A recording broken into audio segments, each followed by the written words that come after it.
ক্রীড়া মন্ত্রণালয়ের উপদেষ্টা মহোদয় জনাব আসিফ সাহেব যিনি হয়েছেন, কোটা আন্দোলনের যে স্টুডেন্টরা আছে বা যে সমন্বয়কের ভেতরে একজন ক্রীড়া মন্ত্রণালয়ের উপদেষ্টা মহোদয় জনাব আসিফ সাহেব যিনি হয়েছেন, আপনি দেখবেন উনি কিন্তু খেলাধুলা নিয়ে এখন থেকে উনি কাজ করবেন, বাংলাদেশের সার্বিক খেলাধুলার বিষয়গুলো নিয়ে কাজ করবেন।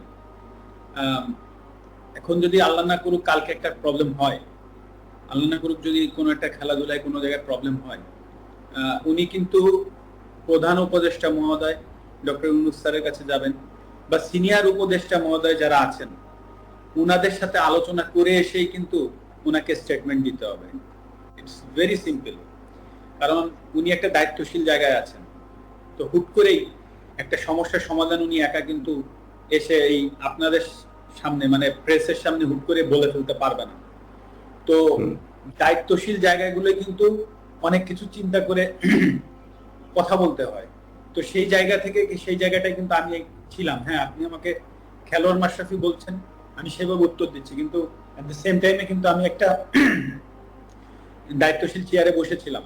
তো হুট করেই আমি কিন্তু ফ্রন্টে এসে একটা কথা বলে দিলাম, আর তাই নিয়ে একটা বিশাল আরো বড় কিছু হয়ে গেল।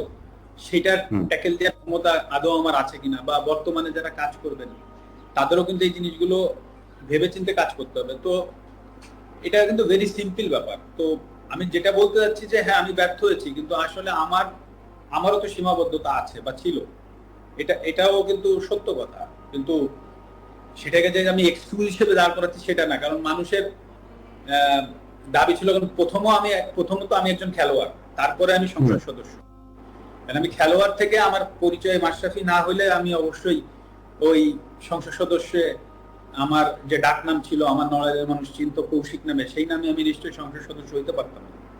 তো খেলোয়াড় মাশরাফির জায়গায় যে আমি ব্যর্থ হয়েছি সেটা কিন্তু আমি একবারও বলছি না। বাট আপনি এট দ্য সেম টাইমে ভাবেন যে আমি একটা সংসদ সদস্য ছিলাম একজন, সেই পজিশন থেকে হুট করে আমি একটা মন্তব্য করার থেকে বরঞ্চ আমি ওইখানে যে সমাধানের চেষ্টা করাটা আমার জন্য আরো ইজি হইতো, বা আমি সেটাই চেষ্টা করেছি, সেটা হয়তো আমি পারিনি। সেটাই আমার ব্যাপার।